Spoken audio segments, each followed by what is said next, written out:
Hello दोस्तों, स्वागत है आप सभी का अपने YouTube चैनल इतिहास तरंगिणी में। हम प्राचीन भारतीय इतिहास को कंटिन्यू किए हुए हैं। हमारा अध्ययन मगध साम्राज्य के प्रथम ऐतिहासिक राजवंश हर्यक राजवंश पे चल रहा था। पिछले कुछ वीडियोज़ में हमने हर्यक राजवंश के प्रथम 2 ऐतिहासिक जो शासक हुए उनके ऊपर हमने विस्तार से अध्ययन किया। हमने बिंबिसार और अजातशत्रु को विस्तार से समझा। इस वीडियो में हम उदयीन पे चर्चा करेंगे। हर्यक राजवंश में हमें 3 महत्वपूर्ण शासकों के बारे में अध्ययन करना होता है, जिसमें पहले 2 शासक हुए बिंबिसार, जो इस राजवंश का ऐतिहासिक संस्थापक माना जाता है। उसकी हत्या करके उसका पुत्र अजातशत्रु फिर राजगद्दी पे बैठता है और उसके पश्चात इसका पुत्र उदयीन अजातशत्रु की हत्या करके पुनः गद्दी पे बैठता है। इसी कारण से हर्यक राजवंश को हमने पितृहंता राजवंश की संज्ञा भी दी थी। देखिए, जब अजातशत्रु मगध का राजा होता है उस वक्त उदयीन चंपा में उपराजा के पद पे कार्य कर रहा था।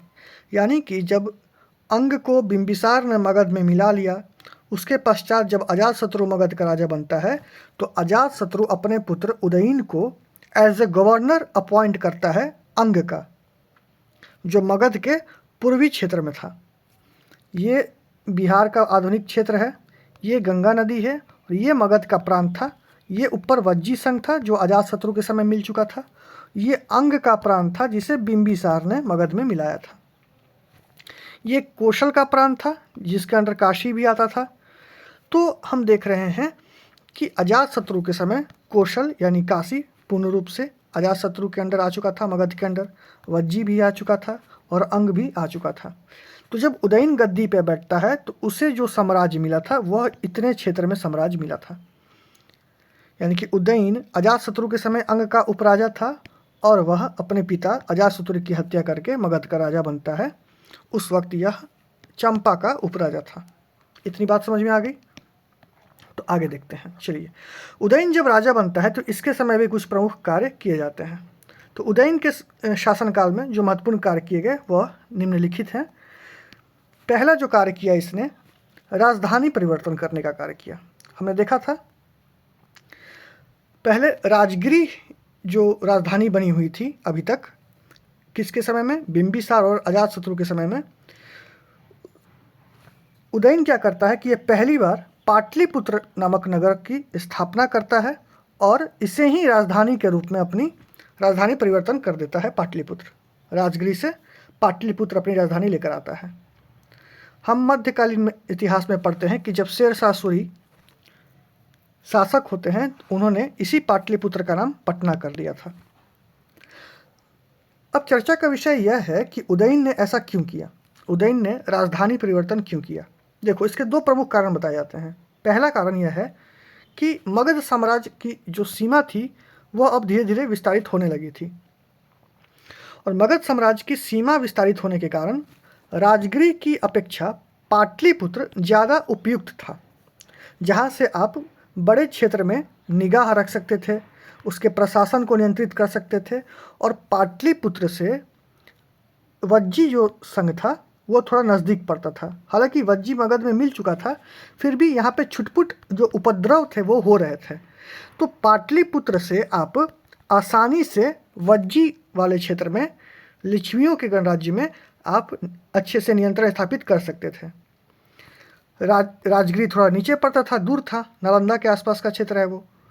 तो इसी कारण से मगध साम्राज्य की उसने राजधानी राजगिरी के बजाय पाटलिपुत्र में स्थानांतरित कर दी उदयीन ने। दूसरा कारण यह है कि जो पाटलिपुत्र है वह गंगा और सोन नदी के संगम पर होने से व्यापारिक दृष्टि से भी महत्वपूर्ण स्थान था, क्योंकि व्यापार पे अपना नियंत्रण रखना किसी भी साम्राज्य के लिए महत्वपूर्ण कार्य होता है, क्योंकि वह राजस्व का एक बहुत बढ़िया स्रोत होता है। तो इसके कारण उदयीन ने पाटलिपुत्र को एक उपयुक्त स्थान समझा राजगिरी के बजाय। इसके समय देखते हैं कि अवंती का विषय अभी बना हुआ था, क्योंकि हम देखते हैं कि ना बिंबिसार और ना ही अजातशत्रु, दोनों में से कोई भी अभी तक अवंती को जीत पाने में सफल नहीं हुआ था। और वही विषय अभी भी चला आता है उदयीन के समय भी। इसके समय भी कोई निर्णायक युद्ध नहीं होता है। ठीक है, हम पढ़ेंगे जब इसके बाद अगला वंश शिशुनाग वंश, तब हम देखेंगे शिशुनाग ने अंतिम रूप से अवंती को अपने साम्राज्य में मिलाया, मगध साम्राज्य में मिलाया। तो हमको बस इतना ही समझना है कि जो टॉपिक हमारा चल रहा है मगध साम्राज्य का उत्कर्ष, तो मगध महाजनपद किस किस कालखंड में किस प्रकार अपनी चौहद्दी को फैला रहा है। हम लास्ट में देखेंगे, इसके मैप पे एक नज़र डालेंगे कि एक्सपेंशन कैसे होता है मगध साम्राज्य का, कि वो किस कालखंड में किस तरीके से वो बढ़ रहा था। ठीक है, हम उसको कंपाइल कर लेंगे एक बार। यहाँ हम चर्चा करते हैं उदयन पे। तो उदयन के बारे में हमने देखा कि इसकी सबसे महत्वपूर्ण जो इसके समय का कार्य रहा वह रहा कि राजधानी परिवर्तन किया इसने और पाटलिपुत्र नामक स्थान को इसने बसाया। उदयन के बारे में हमें पता चलता है कि यह जैन धर्म का अनुयायी था। जैन ग्रंथों में इसकी प्रशंसा की गई है। ऑब्वियस सी बात है, जिस धर्म का यह अनुयायी है उसके ग्रंथों में इसकी प्रशंसा ही मिलेगी। और जैन ग्रंथ में से पितृभक्त बताया गया है, जबकि बौद्ध ग्रंथों में से पितृहंता कहा गया है। ठीक है, अजातशत्रु हमने देखा था कि बौद्ध धर्म को अपना लिया था लास्ट में। तो हम देखते हैं कि बौद्ध ग्रंथों में अजातशत्रु की मृत्यु करने के कारण उदयन को पितृहंता कहा गया है, जबकि जैन ग्रंथों में से पितृभक्त बताया गया है। अब आता है उदयन का अंत। एक दिन जब उदयन अपने गुरु का उपदेश सुन रहा था, उसी समय अवंती नरेश पालक के एक गुप्तचर ने उदयन की चाकू मार के हत्या कर दी। अब ये पालक कौन है? हमने नाम पढ़ा था अवंती नरेश चंड प्रदोत का। ये प्रदोत का पुत्र है। चंड प्रदोत जो अवंती नरेश है उसका पुत्र है, उसका उत्तराधिकारी था पालक। जब पालक शासक बनता है, संघर्ष चल ही रहा था मगध और अवंती के बीच में, तो उसका एक गुप्तचर होता है जिसने चाकू मार के उदयन की हत्या कर दी। ठीक है, उदयन की मृत्यु के बाद इसके 3 पुत्र होते हैं, अनिरुद्ध, मुंडक और नागदशक। ये तीनों घोर विलासी कमज़ोर शासक हुए। इनकी किसी भी प्रकार की महत्वाकांक्षा नहीं थी, ये मजबूत शासक की श्रेणी में नहीं आते थे। इन तीनों शासकों ने एक एक करके मगध साम्राज्य पे कुछ कुछ समय तक शासन किया और हर्यक राजवंश के अंतिम शासक के रूप में नागदशक मगध के राजगद्दी पे आसीत होता है। जब अनिरुद्ध, मुंडक और नागदशक जैसे शासक जब बैठे होते हैं गद्दी पे, तो इस समय पूरे मगध का जो राज्य था वो काफ़ी अस्थिरता के दौर से गुजर रहा था। यहाँ काफ़ी षड्यंत्र हो रहे थे, यहाँ हत्याएं बढ़ गई थीं, जनता काफ़ी त्रस्त हो गई थी, त्राहिमाम चल रहा था। यहाँ रह के हर जगह उपद्रव विद्रोह हो रहे थे। तो ऐसा कहा जाता है कि नागदशक का एक सेनापति था जिसका नाम था शिशुनाग। शिशुनाग ने हत्या कर दी किसकी? नागदशक की, जो तीसरा अंतिम शासक हुआ हर्यक राजवंश का, जो अंतिम शासक हुआ उदयन के बाद। नागदशक, उसकी हत्या कर दी शिशुनाग ने। और शिशुनाग ने जब इसकी हत्या कर दी और शिशुनाग ही अवंती को हमने देखा कि जीता, अवंती को जीता। तो ऐसा अनुमान लगाया जाता है कि शिशुनाग के अवंती विजय के पश्चात जो मगध की जनता थी उसने शिशुनाग को गद्दी पर बैठा दिया।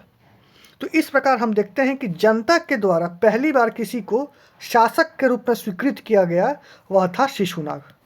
अब शिशुनाग जब राजगद्दी पर बैठता है तो यह अपने एक नए वंश की स्थापना करता है, शिशुनाग वंश, जिसमें हम 2 महत्वपूर्ण शासकों के बारे में पढ़ेंगे। एक तो स्वयं शिशुनाग और दूसरा हम पढ़ेंगे कालाशोक। कालाशोक जिसको पुराणों में क्या कहा गया है? काकवर्ण, काक वर्ण की संज्ञा दी गई है। तो 2 महत्वपूर्ण शासक पढ़ेंगे, शिशुनाग और कालाशोक। अब यहाँ पे हमारा हर्यक डायनेस्टी, हर्यक वंश कंप्लीट होता है। हमने लगभग 3 वीडियोस सिर्फ हर्यक डायनेस्टी पे देखा। पहला था बिंबिसार के बारे में, दूसरा अजातशत्रु और ये तीसरा था उदयन। अब देखिए, जब हर्यक डायनेस्टी आता है, हर्यक डायनेस्टी के अंत तक हमारे पास जो मगध की बाउंड्री है वह है ये सामने आपको मैप में दिख रही है। तो इस एरिया में मगध का विस्तार होता है। देखिए यहाँ पे लिखा हुआ है expansion of Magadha 6th to 4th century BCE। ठीक है, जहाँ डार्क कलर है वो कोर रीजन था, जो प्रमुख गढ़ था इन हर्यक डायनेस्टी वालों का, ये प्रमुख गढ़ था। ठीक है, उसके बाद हम देखते हैं शिशुनाग डायनेस्टी आएगा 4th से। तो जब ये 4th जब शिशुनाग वंश आएगा, जब उज्जैन यानी अवंती को जीत लेगा, तो ये आएगा शिशुनाग समय का। ये रहा आपका हर्यक का, जो रेड से किया हुआ ये हर्यक, और ये आपका आएगा शिशुनाग। तो शेषुनाग जब हम कालाशोक तक पढ़ लेंगे तो ये हमारी बाउंड्री हो जाएगी कहाँ तक, शेषुनाग वंश की। तो अगले वीडियो में हम शेषुनाग वंश को देखेंगे। वीडियो पसंद आता है वीडियो को लाइक कीजिए, अपने दोस्तों में शेयर कीजिए। इसका नोट्स चाहिए तो टेलीग्राम ग्रुप पे आप ज्वाइन करिए, वहाँ पे PDF इसका अपलोडेड है, आप वहाँ से डाउनलोड कर लीजिए। और चैनल पर नए हैं तो चैनल को सब्सक्राइब कीजिए, अपने दोस्तों में ज़्यादा से ज़्यादा शेयर कीजिए। मिलते हैं अगले वीडियो में शेषुनाग वंश के साथ। Thank you.